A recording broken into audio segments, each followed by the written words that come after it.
Check out our cool Scooby-Doo Yearbook. It's so groovy.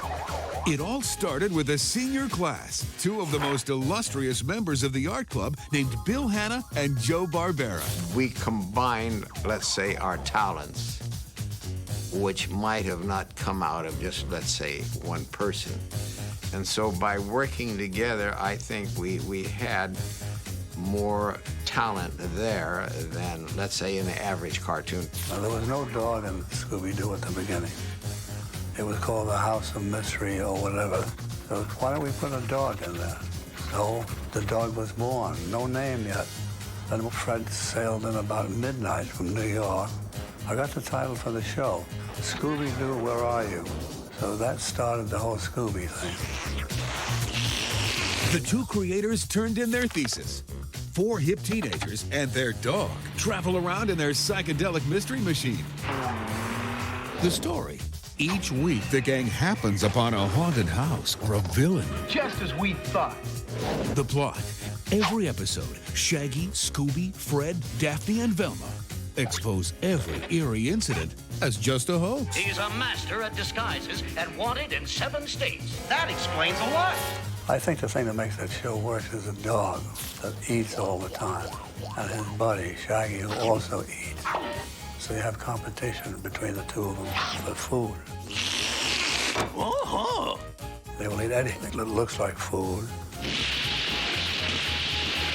Hey, Raggy, here's the whole class. I think we better split up. Daphne and I'll go this way. You two go that way. Did I really wear that years ago? That jacket with that skirt? Jinkies! I've always been crazy about a good detective. Story, that is. For some reason, I'm still starved.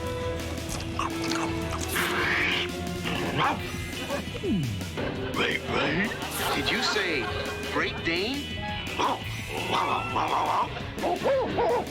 After all, Scooby-Doo is a dog, and we love him very much. So we began to work on the dog. In fact, the Hanna-Barbera cartoons are pretty well known for the variety of dogs that they have. Run? Where? So Scooby talked. Where we go? Where we go? So I used to tell the kids, you want to talk like Scooby? They say, yeah. So they put the R's in front of the word and use that's Scooby dialogue. They're all great characters. I mean, when I look at them, I smile inwardly because I love to hear them talk. Scooby-Doo, where are you? And also, they're terrified all the time. And they cling to each other, and they shake and shiver. And they're always running in terror, and some ghoulish guy is chasing them. Run! It's like every villain we've ever faced is here. Creeper. Jeepers! It's the Creeper! It's Jaguaro! Gator Ghoul and the Tar Monster? It's old Iron Face! Man, you guys know some strange people. We were using radio, television, people like that were doing voices already. Well, gang, it looks like we're up to our armor plates in another mystery. Well, in the early days when we first started doing Scooby, Joe was directing all those shows, and he was there a lot. Frank Welker is the voice of the very handsome Fred. For Velma, Daphne, and Freddie, it was like our first cartoon show. So Joe really kind of taught us. Good thinking, Scoob. Shaggy? Someone mentioned me. Well, when I auditioned for Shaggy, I knew they wanted a hippie. And I wasn't too good at doing a hippie. But they kept calling me back.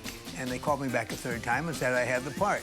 Man, like, wow. And once he found his hippie voice, the very famous disc jockey Casey Kasem was a #1 hit as the original voice for Shaggy.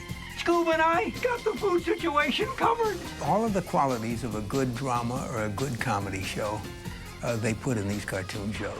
Heather North was perfect casting as the voice for Daphne. One of the things I like about being Daphne is when somebody says to me, well, now which one is Daphne? And I always get to say she's the cute one. Wow! What a night for a fright! Like, wow, it's the exchange students. Look, it's Batman and Robin. Like, and the Joker and the Penguin. Rudlow. Hey, it's extracurricular activities. We did some terrific artwork with very scary characters. It's the travel club, track, math club, car club, and band. Boy, these were good times, eh, Scoob? Well, worldwide.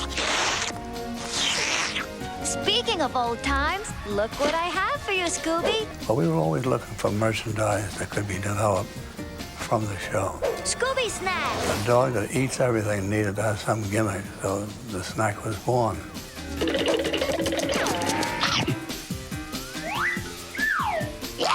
Like it's time for the final exam. Yikes! Where are Scooby snacks made? At the Scooby Snack Factory, whose father gave money to start Mystery Inc. Daphne's father. What does a Scooby snack taste like? Like a butterscotch morsel. Where was Scooby-Doo born? At the Knittingham Puppy Farm. What colors were the letters on the Mystery Machine? Orange. There are sure to be many more adventures for Scooby-Doo and the gang before graduation. Thanks to Scooby-Doo. Right.